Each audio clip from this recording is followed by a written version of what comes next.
जय हिंद सभी साथियों को प्यार भरा नमस्कार। कैसे हो आप सभी? आप गुरुजी हम बढ़िया हैं, फर्स्ट क्लास हैं। आप बताइए। हम भी बढ़िया हैं भाई। अपने पढ़ रहे थे करंट जी के आरपीएस सीओआरओ के लिए मूल मंत्र क्लास थी। गुरुजी आज पहले निशान कैसे लगे हुए हैं? मेरे भाई क्लास मैं रिकॉर्ड कर चुका था। उसमें क्या था कि आवाज़ जो अब रिकॉर्ड नहीं हुई। संघर्ष ही भरा जीवन है यार, कुछ भी करने को पड़ सकता है इस जीवन के अंदर। अब आप भी कई साथी कह रहे थे गुरुजी परेशान कर रहे हैं, लोग कह रहे हैं कि क्या कर रहे हो तुम, तैयारी तो कर नहीं रहे, ऐसे ही मजे मार रहे हो। हमारी कहानी हम ही को पता है, बर्बाद जवानी हम ही को पता है। लोगों को लगता है जिंदा है हम, कैसे हैं जिंदा हम ही पता है। तो ये बात है। तो लोगों के केंद्र यार सारे की वे को नहीं माने के ठाके के वे। अब आप पढ़ना आज करंट जीके में पहलो प्रश्न ये निशान लगाए हुए मिलेंगे आपको, क्योंकि आज पहले रिकॉर्ड कर लिए क्लास है ना। चलो सुनो ध्यान से। चलो मैं हटा ही लेता हूँ, 2 मिनट लगे निशान नहीं, फिर कंटेंट बाद में वो सारा लिखना पड़ेगा, इतने टाइम भी बचेगा। कोई बात नहीं दोस्तों। चलो, राजस्थान को डिजिटल नवाचारों और संचालित जन कल्याणकारी योजनाओं के अंतर्गत राष्ट्रीय स्तर पर कौन से पुरस्कार मिले हैं? तो राजस्थान को जो पुरस्कार मिले हैं उन पुरस्कार का नाम है स्कोच पुरस्कार। सिंपल सी बात है। आओ आगे।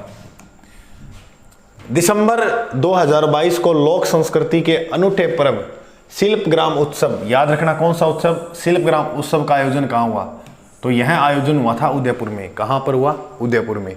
इसके बाद सुनो आप, इसी के अंदर तमाशा कलाकारों को पुरस्कार मिले, जिसमें बात करें पद्म, जो पुरस्कार दिया गया उस पुरस्कार का नाम था पद्म विभूषण। ठीक है, वो किसको मिला? दलीप कुमार भट्ट को। तो याद रखना आप, सिंपल सी बात है। वो दिया किसने था? हमारे राजस्थान के राज्यपाल श्री कलराज मिश्र भी यहाँ पहुंचे थे। और याद रखना तमाशा कहाँ का फेमस है? जयपुर का। ठीक है। पश्चिमी क्षेत्र संस्कृति का मुख्यालय कहाँ पर है? पश्चिमी है, लेकिन याद रखना है बीच में उदयपुर के अंदर। और निदेशक कौन है वर्तमान में इसके? किरण सोनी गुप्ता। सिंपल है। फिर मैंने कहा था कि उदयपुर का फेमस है गवरी लोकनाट्य, जो राजस्थान में भील जनजाति द्वारा किया जाता है, जो राजस्थान का सबसे प्राचीन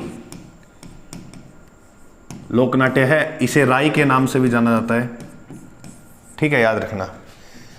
तो आइए अगले प्रश्न की ओर।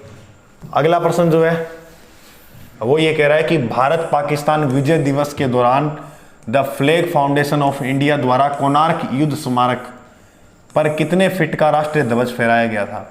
वो था मेरे भाई 108 फीट का। कोणार्क युद्ध स्मारक जो है वो राजस्थान के कौन से जिले में विराजमान है? गुरुजी वो है जोधपुर में। बिल्कुल आप सही कह रहे हो। वो कौन से जिले में है? वो है जोधपुर के अंदर। भारत पाकिस्तान का जो युद्ध हुआ था, ये कोणार्क युद्ध स्मारक 1971 की याद में ही तब से चल रहा है। उसके बाद 5 दिसंबर 2022 को अंडानी ग्रीन एनर्जी लिमिटेड द्वारा राजस्थान में अपना हाइब्रिड बिजली संयंत्र चालू किए जाने की घोषणा की गई। ये कौन से नंबर का है? तो याद रखना ये कौन से नंबर का है? तीसरे नंबर का है। आओ 5 नंबर प्रश्न। 5 नंबर प्रश्न है 65वीं नेशनल शूटिंग चैंपियनशिप का आयोजन नई दिल्ली के कौन से शूटिंग रेंज में किया गया? वो किया गया करण सिंह शूटिंग रेंज के अंदर। आओ वर्ष 2022 का राजस्थानी भाषा के लिए साहित्य अकादमी पुरस्कार किसे मिला? वो मिला कमल रंगा को। कमल रंगा जो है वो किस जिले से बिलोंग करते हैं? वो करते हैं बीकानेर। और इनकी जो कृति थी उनका नाम था अलेखू अम्बा। जो नाट्य कृति जो इनकी थी उसका नाम क्या था? अलेखू अम्बा। उसके बाद याद रखना दिसंबर 2022 को जिनेवा में global youth human rights championship award किसे सम्मानित किया गया? वो मिला था कृति भारती को। और रूमा देवी जो है वो कौन से जिले से है? वो है बाड़मेर से। ठीक है। प्रदेश का पहला डिजिटल प्लेनेटोरियम का निर्माण किस जिले में हुआ? तो वो हुआ किसमें? कोटा में। कोटा को शिक्षा नगरी भी कहते हैं और औद्योगिक नगरी भी कहते हैं। उसके बाद वो रूमा देवी वाला ही पूछा है, लेकिन इसमें प्रश्न पढ़ना है, एक प्रश्न यहाँ बीच में से भी आ सकता है। अमेरिका के लिए सीएटीएल में आयोजित 10वें वार्षिक ग्लोबल वुमेन फेस्टिवल 2022 में अंतरराष्ट्रीय फैशन डिजाइनर रूमा देवी का संबंध किस राजस्थान के किस जिले से है? तो वो कौन से जिले से है? बाड़मेर से। 14 दिसंबर 2022 को लाइसेंस जारी अन्नपूर्णा माता रोपवे का संबंध किस शहर से है? तो वो है अन्नपूर्णा माता का जयपुर से। राजस्थान में वर्तमान के अंदर 5 रोपवे हैं। कितने हैं? 5 रोपवे ये होते हैं, जैसे ये पहाड़ हो गए और इसके ऊपर उड़न खुटेले होते हैं ये। 2006 में सुंदा माता जालोर में, 2008 में उदयपुर करणी माता पिछोला झील, ठीक है, करणी माता का जो मंदिर है उसके ऊपर लगा हुआ है। तीसरा 2016 में लगाया गया पुष्कर झील के पास अजमेर में सावित्री माता के मंदिर पर। 2022 में लगा सामोद जयपुर में हनुमान जी के मंदिर में, और ये 2022 में ये भी जयपुर में अन्नपूर्णा माता के मंदिर में। इसके बाद राष्ट्रीय स्काउट जम्बूरी मोस्ट इंपॉर्टेंट है का आयोजन मारवाड़ गोडवाड़ के पाली जिले के रोहट पंचायत समिति के गांव का नाम क्या है? निम्बली ब्राह्मण में 10 जनवरी 2023 को किया गया। यह किस नंबर का था? तो ये था 18वें नंबर का। कौन से नंबर का? 18वें। पाली के रोहट में हुआ। इसके प्रोमो गीत का नाम है पाली धरा पर लाग्यो मेड़ो, की धरा पर लाग्यो मेड़ो, पाली धरा पर लाग्यो मेड़ो। 18 दिसंबर 2022 को वेदांत पिंक सिटी हाफ मैराथन का आयोजन जयपुर में किया गया। ये पिंक सिटी का आयोजन जयपुर में किया गया। इसकी थीम क्या थी?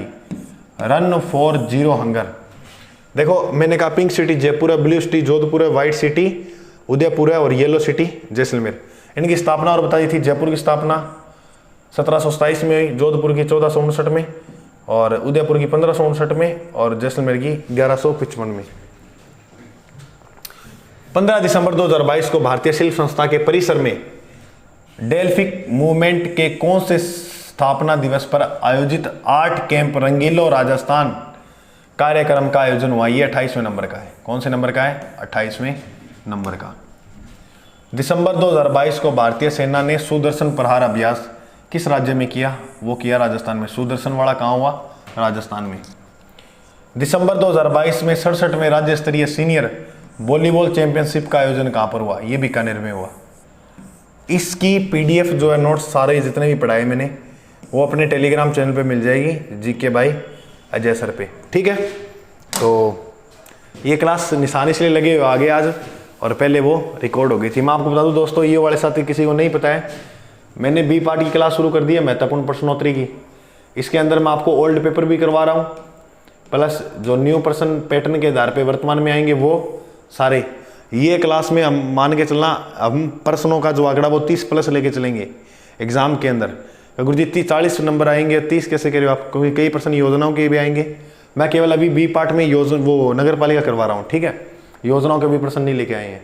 तो इसके जो हर क्लास में प्रश्न होते हैं 25 से 20, 30 कभी ऐसे हो जाते हैं, इनकी सारी व्याख्या होती है बढ़िया तरह से। जैसे ये नहीं है तो करंट है, ये तो महत्वपूर्ण प्रश्न होते हैं, इसकी क्या व्याख्या, उनकी तो पूरी व्याख्या कौन कौन सी धाराओं में क्या है, ठीक है। तो वो गुरुजी मिलेगी कैसे? जब आप ये चैनल सर्च मारो तो इसकी प्लेलिस्ट में जाया करो।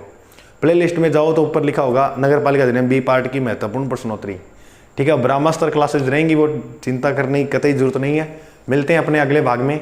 आज के लिए जय हिंद।